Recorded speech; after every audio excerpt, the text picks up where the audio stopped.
தளவாய் சுத்திரம். உங்களுக்கும் பாலுக்கு என்ன சம்பந்தம்?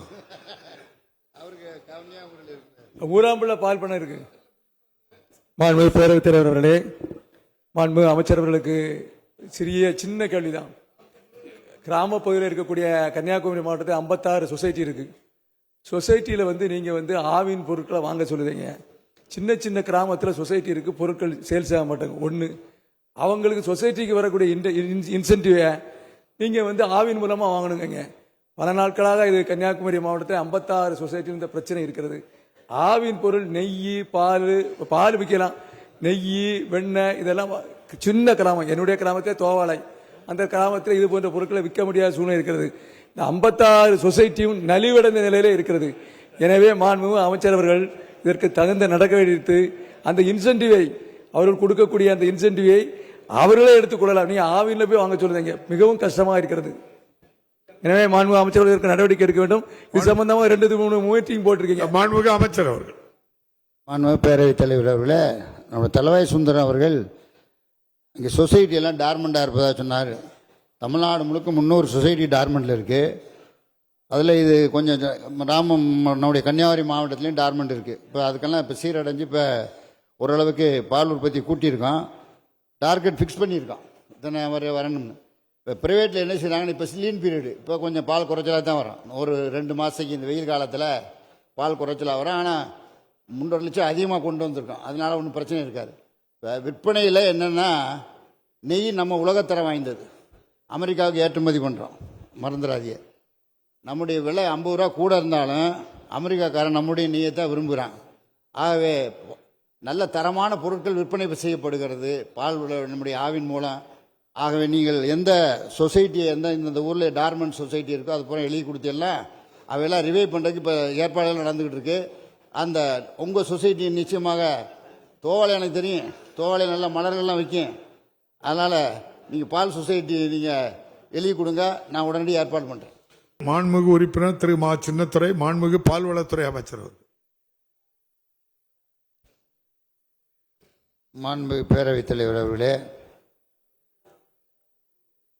கந்தர்கோட்டை தொகுதியில் கரம்பக்குடி ஒன்றியம் கரம்பக்குடிக்கு வட்டத்திற்கு செயல்பட்டு வரும் SM இரண்பன் பால் உற்பத்தி நிலையத்தில் தற்பொழுது கட்டடம் கட்டித்தர நடவடிக்கை இல்லை.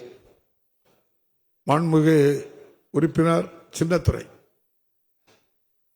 மாண்புமிகு பேரவைத் தலைவர் அவர்களே, கரம்பக்குடி பேரூராட்சியின் மையப்பகுதியில் பேருந்து நிலையம் அருகில் பழமை வாய்ந்த ஒன்றியமாக பதிவு செய்யப்பட்ட காலத்திலிருந்து MM 257 கரம்பக்குடி பால் உற்பத்தியாளர்கள் கூட்டுறவு சங்கம் 1962 தொடங்கப்பட்டது. இப்போது வரை 500 லிட்டர் பால் கொள்முதல் செய்யப்பட்டுக் கொண்டிருக்கிறது. 1996 ஜவஹர் வேலைவாய்ப்பு திட்டத்தின் கீழ் கட்டப்பட்ட கட்டிடம் அது மிகவும் சிதலமடைந்திருக்கிறது. அந்த கட்டடத்தை புதுப்பித்து தர வேண்டும் என்று நான் பணிவோடு கேட்டுக்கொள்கிறேன். தமிழ்நாடு கூட்டுறவு பால் உற்பத்தியாளர்களுடைய சங்கத்தின் ஆவின் நிலையம் அமைப்பதற்கு வாய்ப்புள்ள பகுதி கரம்பக்குடி பேரூராட்சி ஆகும். ஆகவே பால் கொள்முதல், பதப்படுத்துதல், குளிரூட்டுதல், விற்பனை பணிகள் துவங்குவதற்கு வாய்ப்புள்ள மையமாக செய்து தர வேண்டும் என்று தாங்கள் வாயிலாக மாண்புமிகு அமைச்சர் அவர்களை கேட்டுக்கொள்கிறேன். மாண்புமிகு அமைச்சர் அவர்கள். மாண்புமிகு பேரவைத் தலைவர் அவர்களே, SM கரம்பக்குடி பால் உற்பத்தியாளர் ஒன்றியத்தில் 500 லிட்டர் பால் வருவது உண்மைதான். இந்த கரம்பக்குடி ஒன்றியத்தில் கரம்பக்குடி வட்டத்தில் செயல்பட்டு வரும் அந்த உற்பத்தியாளர் சங்கம் 2180 சதுர அடி காலி நிலம் இருக்குது. அதில் கட்டடம் கட்டணும்னா பேரூராட்சியில் இருக்குது. அந்த இடம் பேரூராட்சியில் கட்டடம் கட்டுறதற்கு நீங்கள் நிதி கொடுத்தால், உங்களுடைய சட்டமன்ற உறுப்பினர் நிதி கொடுத்தால் நிச்சயமாக கட்டடம் கட்டி தரப்படும். பேரூராட்சி நிதியில் இருக்கிறதுனால மற்றதில் கட்ட முடியாது. மாண்புமிகு உறுப்பினர் சின்னத்துரை. மாண்புமிகு பேரவைத் தலைவர் அவர்களே, அந்த பால் உற்பத்தியாளர் சங்கத்துக்கு சொந்தமான கட்டடம் அது. 5 சென்ட் இடம் அதற்கு பால் உற்பத்தியாளர் சங்கத்தின் பெயரிலே இருக்கிறது. ஆகவே அது 5 சென்ட் இடத்திலே அந்த இடத்தை கட்டுவதற்கு நீங்கள் அனுமதி தர வேண்டும். அதேபோன்று கந்தரகோட்டை சட்டப்பேரவை தொகுதி கந்தரகோட்டை ஒன்றிய புனல்குளத்திலும் கீரனூர் பேரூராட்சியிலும் பால் குளிரூட்டும் நிலையம் அமைப்பதற்கு அமைச்சர் முன் வருவார்களா என்பதை தாங்கள் வாயிலாக நான் கேட்டு அமைகிறேன். மாண்புமிகு அமைச்சர் அவர்கள். மாண்புமிகு பேரவைத் தலைவர்களே, குளிரூட்டு நிலையம் அமைப்பதிலே எந்தவித பிரச்சனையும் இல்லை. நீங்கள் தனியாக எழுதி கொடுக்க வேண்டும் என்று நான் கேட்டுக்கொள்கிறேன். நீ கட்டடம் கட்டுவதில் தான் பிரச்சனை. இப்போ 50 லிட்டர் பால் உற்பத்தி பண்ணி உள்ளூரில் விற்கிறான், மிச்சத்தை 450 லிட்டரை வந்து புதுக்கோட்டைக்கு அனுப்புகிறோம். ஆக பேரூராட்சியாக இருக்கிறதுனால பேரூராட்சி அமைச்சரிடத்தில் நீங்கள் கேட்கலாம், அல்லது உங்கள் தொகுதி மேம்பாட்டு நிதியில் நீங்கள் கொடுத்தால் நாங்கள் கட்டடம் கட்டி தருவோம். இதுதான் உண்மையான நிலைமை.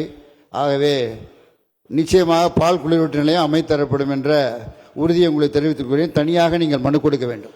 மாண்புமிகு உறுப்பினர் சதாசிவம். மாண்புமிகு பேரவைத் தலைவரே, மேட்டூர் தொகுதியில் புக்கம்பட்டி ஊராட்சியில் பால் கொள்முதல் நிலையம் இருக்கின்றது. நிறைய கால்நடை அங்கே இருக்கிறதுனால நிறைய பால் ஒரு நாளைக்கு 3000 லிட்டர் 5000 லிட்டர் வருது. குளிரூட்டு நிலையமும் ஒன்றா இருக்குது. ஆள் பற்றாக்குறை, கட்டடம் பழுதடைஞ்சிருக்கின்றது.